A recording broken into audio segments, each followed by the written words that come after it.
Hoje eu vou te contar como que foi o processo de desmame da minha filha e quem sabe te ajudar do lado daí também. Não só com a amamentação, mas com o desmame também. Então se você gosta desse tipo de conteúdo, já curte aqui e se inscreve no canal. Bora? Oi pessoal, tudo bem? Meu nome é Mariana e no vídeo de hoje eu vou contar pra vocês como que foi o desmame da minha filha. Hoje ela tem 1 ano e 7 meses e a gente fez esse processo quando ela estava com 1 ano e 6 meses mais ou menos e agora que se encerrou de fato o processo de desmame. Então eu quero passar minha experiência para vocês, talvez ajudar de alguma forma. Se você não está passando por essa situação, mas conhece alguém, então já encaminha esse vídeo para essa pessoa. Como eu sempre falo, não é regra, não é algo imposto, é a minha experiência, o que funcionou para mim e que talvez pode funcionar aí para você e talvez até com algumas adaptações funcione também. Então, já vou pedir para você se inscrever no canal se ainda não é inscrito, deixa o seu joinha, ativa o sininho também para não perder nada, isso ajuda muita gente do lado de cá, eu agradeço de coração a ajuda. Me segue também nas outras redes, eu tô tentando postar um pouquinho mais da minha vida em tempo real e serão muito bem-vindos lá também. Mas chega de enrolação e vamos falar como que foi esse processo e o que eu fiz que ajudou nesse processo todo de desmame. Antes de eu contar como que foi o processo de desmame, eu acho que é muito legal eu contar como que foi o processo de amamentação. Porque a partir daí a gente consegue entender um pouco mais o desmame e todo esse processo. Uma coisa leva a outra. Então, a amamentação sempre foi um desejo meu. Eu sempre quis amamentar, mas tiveram algumas coisas que me ajudaram. Não só a questão de, ela veio e deu certo. Eu acredito que foi um combo de coisas que fizeram dar certo a amamentação, a gente conseguir fazer com que ela perdurasse até 1 ano e 6 meses e que desse tudo certo nesse processo. Então, quando eu estava grávida, logo que eu engravidei, a minha médica, a minha obstetra, que faria o parto da minha filha, ela tem uma equipe. Nessa equipe tem doula, tem enfermeira, tem pediatra, é uma equipe multidisciplinar. E quando a gente contrata o serviço dessa minha médica, a gente automaticamente contrata o serviço da equipe. Então eu fui muito bem assessorada pelas enfermeiras, tanto no pré quanto no pós-parto. Elas sempre auxiliaram. Desde quando a minha filha nasceu, que a enfermeira estava junto ali com a minha médica, ela já veio pro meu peito, na hora que nasceu. Ela já pegou, a enfermeira já me ajudou na pega, ela já me instruiu de alguma forma. Então, isso foi muito legal. Então, o primeiro ponto é você ter uma equipe preparada para te ajudar nesse processo, tanto do pré quanto do pós. Porque eu acho que uma coisa leva a outra. Então, ter uma equipe que você se sinta confortável, que sinta confiança é fundamental. Outra coisa que me ajudou muito foi confiar no meu corpo. Eu acho que eu já falei disso lá no vídeo de parto, como foi um parto, meu relato de parto. Mas assim também com a amamentação. Confiar no meu corpo, confiar que o meu corpo iria produzir a quantidade suficiente de leite para minha filha, que a gente ia conseguir fazer com que desse certo. Confiar no meu corpo foi fundamental. E estudar. Eu estudei bastante, tanto sobre o tema do parto quanto do pós-parto. Tem muitos vídeos na internet que ensinam a fazer a pega correta, que ensinam várias formas de pegar. Eu não paguei nenhum curso, tem muitas pessoas que dão curso, eu acho isso bem legal, mas na minha realidade não precisou. Eu não vi necessidade de fazer um curso, eu fui buscando alternativas mais baratas, em conta, ainda mais a gente pensando, né, que vem um bebê novo sem nada e é muita coisa que vai, mas que se precisasse, se eu visse que não estava fluindo, eu iria recorrer para isso, mas não precisou. Fui ver vídeos no YouTube, fui procurar livros, fui entender como que funciona o processo, como que é essa pega, como que é a amamentação, entender o corpo do bebê, quanto que ele mama, quanto que não mama, um choro de fome. Eu fui entender todo esse processo. Então, o conhecimento também me ajudou muito. E aí, ela pegou de primeira, tinha um peito que ela pegava mais do que o outro, que ela se adaptou melhor do que o outro. Mas a gente foi fazendo todo um trabalho para que ela pegasse as 2 mamas corretamente. As enfermeiras da equipe da minha obstetra ajudaram nesse pós-parto também. Quando eu vim para casa, não só lá no hospital, eu fiquei até uma noite a mais, como ela nasceu de madrugada, a gente ficou uma noite a mais justamente para elas verem se no outro dia ia estar certinha a pega, estava tudo bem, estava tudo certo.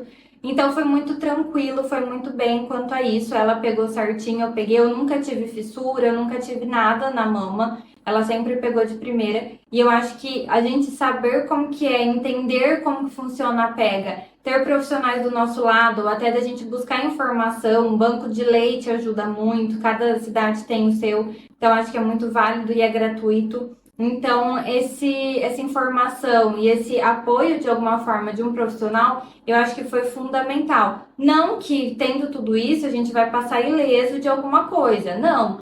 Eu acredito que no meu caso foi um pouco de sorte, mas eu acho que isso me ajudou muito a ela pegar certinho desde o começo, a fluir a amamentação desde o começo e não se tornar um caos, como a gente sabe que é. Até porque eu tinha muito medo de como seria a amamentação por conta dos relatos que a gente ouve. Então, o que me ajudou muito, principalmente, foi isso.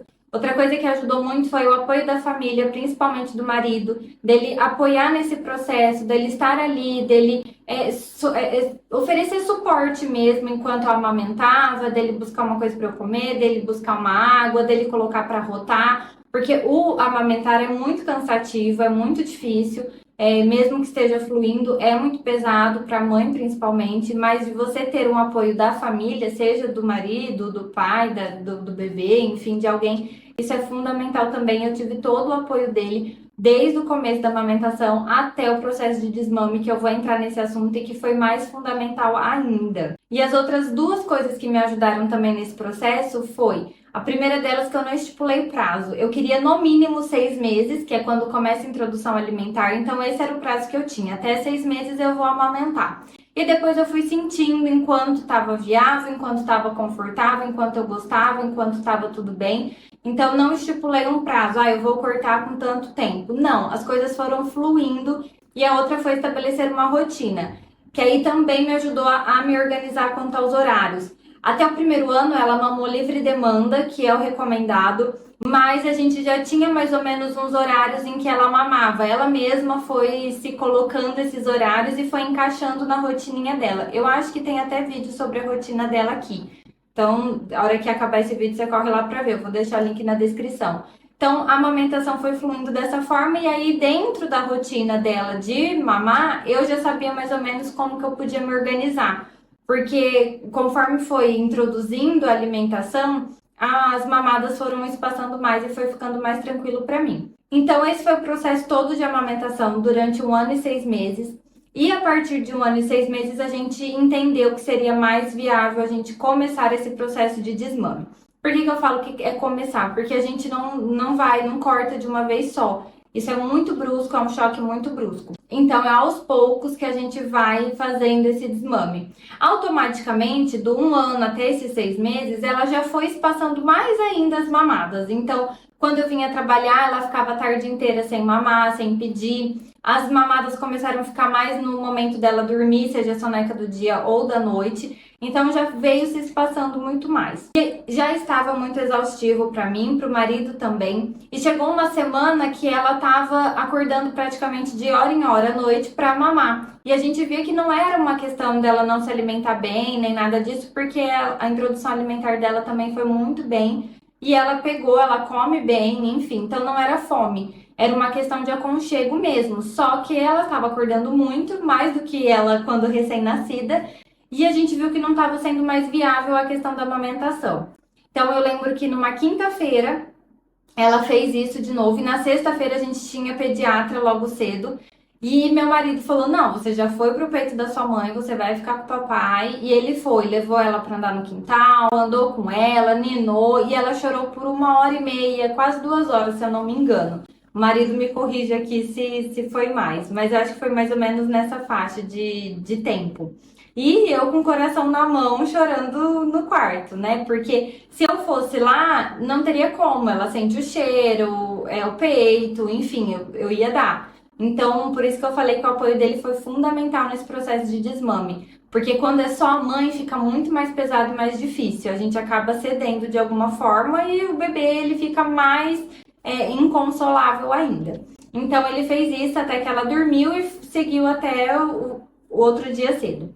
Na sexta-feira, que foi no outro dia, amanheceu, a gente foi na pediatra e a gente conversou sobre o que estava acontecendo. E ela foi muito sincera com nós. Ela falou que pela sociedade é até 2 anos a amamentação, mas que na vida real não costuma ser bem assim, então a gente precisava entender o que era viável para nós enquanto família, confortável. até onde eu conseguia me sentir confortável com a amamentação, de não ser um peso. E que o processo de desmame era esse, mais ou menos, era isso que a gente estava fazendo. Então a gente decidiu por começar o processo de desmame de fato. Nessas semanas, o marido estava de férias, então ele ficou 15 dias de férias. E o que, que a gente fez? Primeiro a gente tirou, ela estava já mamando 2 vezes, que era só na hora das sonecas, tanto a soneca do dia quanto o sono noturno. Então a gente começou a tirar o sono noturno. E aí ficamos umas 2 semanas assim. Ela chorava, mas ele acolhia. A gente tem a ideia de achar que vai deixar chorando. E o deixar chorando não é você estar com ela no colo chorando. O deixar chorando é deixar no berço, deixar no quarto e sair e não fazer nada. É deixar lá chorando sozinha. Mas ela chorar acolhida e a gente conversando com ela é fundamental. E desde antes eu fui conversando com ela, o TT da mamãe tá acabando, né? Vamos dar tchau pro TT, agora você vai mamar o TT na mamadeira e tudo mais. A gente foi conversando com ela. A conversa foi fundamental também para ela começar a entender esse processo. Mas chegava a noite, ela queria, ela chorava. Então a gente começou a tirar esse do noturno, mas como eu que coloco ela para dormir na hora do almoço, que é o horário da soneca dela, ela ainda pedia e a gente dava. Então foi assim por umas 2 semanas, se eu não me engano, até que ela se habituou e acostumou assim. Depois disso, o marido foi aí que ele saiu de férias e aí ele ficou 15 dias em casa. E aí ele falou: a hora é agora, que eu vou estar em casa. E aí a gente começa a tirar de dia. Eu coloco ela para dormir de dia até ela se acostumar sem. E assim foi. E nesse processo todo a gente foi conversando com ela, explicando. Às vezes ela pedia, eu falava que não tinha mais, que tinha acabado, que era na mamadeira. Até que chegou um dia que ela olhou pro TT e falou tchau pro TT. E assim foi. Ela nunca mais pediu, nunca mais olhou, pôs a mão, enfim, no sentido de solicitar algo. E assim veio o processo de desmame. Ela não mamava na mamadeira, ela nunca pegou chupeta. Então, agora que ela tá usando a mamadeira, e ela usa agora para dormir, tanto no sono do dia, né, na soneca, quanto no sono noturno. Que foi fundamental para a gente conseguir, foi conversa. A gente acha que os pequenos não entendem, mas eles entendem muito. Eu, enquanto mãe, e do marido, né, ali enquanto família, enquanto núcleo familiar, estarmos preparados e decididos a isso, de um apoiar o outro, foi fundamental esse apoio. Conhecimento também, e entender qual era o nosso limite. Que tudo bem a gente não amamentar até os 2 anos, a gente parar em alguma determinada idade, isso não vale, isso não importa nada, e que não é isso que vai fazer a gente menos mãe ou mais mãe. Eu não sou mais mãe do que alguém que nunca amamentou, que não conseguiu amamentar, e nem ela é mais, enfim. A gente precisa também quebrar um pouco com essas comparações e com essas competições que acabam gerando em torno da amamentação, em torno da maternidade como um todo, enfim. Então, o apoio da família foi fundamental, da gente conversar com a pediatra, uma pessoa que a gente confia e que ela tem filha também, então ela passou por esse processo e ela pôde até não só na questão profissional, mas também na questão pessoal, ela conseguiu passar a experiência dela e nos ajudar. E estudar também, assim como eu estudei a amamentação, de estudar sobre o desmame, de estudar sobre como que funciona, de acolher essa criança, porque a minha filha, ela sempre gostou de mamar, ela sempre solicitou o mamar, então sempre foi um momento muito prazeroso, principalmente para ela. Mas quando a gente entendeu que não estava sendo saudável, não só para mim, que estava sobrecarregando, mas para ela também, que não estava conseguindo dormir à noite, foi aí que a gente decidiu e o processo se fez. Em questão de 1 mês, mais ou menos, a gente já estava habituado nesse novo processo. E a partir disso também eu consigo hoje colocá-la para dormir sem ela demandar o meu peito. Por fim, eu quero deixar aqui para você não se cobrar, não se culpar, não se compare. Eu levei muito para minha terapia como que era o processo, se eu ia desmamar ou não, se eu estava pronta ou não, que ainda dá saudade, eu gostava de amamentar, mas chegou um determinado momento que eu já não estava mais gostando tanto. Então, converse com as pessoas, busque ajuda, busque apoio, você não precisa estar sozinha nisso. Isso não vai fazer mais ou menos mãe, como eu falei. Vamos tirar essas comparações, vamos quebrar com isso e usar os exemplos a nosso favor. O que será que funciona pra gente, o que não funciona pra gente. E a partir disso a gente crescer juntas, sem tantas culpas, sem tantas amarras, porque a maternidade por si só já traz muitas culpas, o que eu acho que a gente deveria quebrar cada vez mais. Eu não gosto dessa frase de que nasce uma mãe, nasce uma culpa. Eu acho que a gente tem que quebrar com isso. Cada mãe é uma mãe, cada mãe deu o seu melhor e isso que é mais do que suficiente. Então, busque ajuda, busque apoio. Como eu falei, tem banco de leite nas cidades que é de graça. Se não tem um marido, se não tem alguém presente, buscar uma outra pessoa ou buscar informação de como que você pode fazer isso sozinha de uma melhor forma. Eu sei que a gente pode se ajudar cada vez mais, então fica aqui a minha experiência, o que funcionou para mim, mas que não é regra, que não é o certo, absoluto. Então, talvez te inspire, te ajude ou te traga algumas dicas para te ajudar no processo aí do outro lado e que saia tudo bem. Bom, é isso, pessoal. Espero que vocês tenham gostado. Comenta aqui embaixo se vocês já passaram por esse processo e como que foi aí para vocês. Eu vou adorar conversar e se tiverem dicas também, vamos trocando figurinhas. Se você ainda não é inscrito no canal, já vou pedir para você se inscrever no canal, deixa o seu joinha, ativa o sininho também para não perder nada, isso ajuda muita gente do lado de cá, eu agradeço de coração. Me segue também nas outras redes e é isso, eu fico por aqui hoje, um beijo e até a próxima! Ah, não sai daqui não, assiste esses vídeos aqui que vocês também vão gostar. Até mais!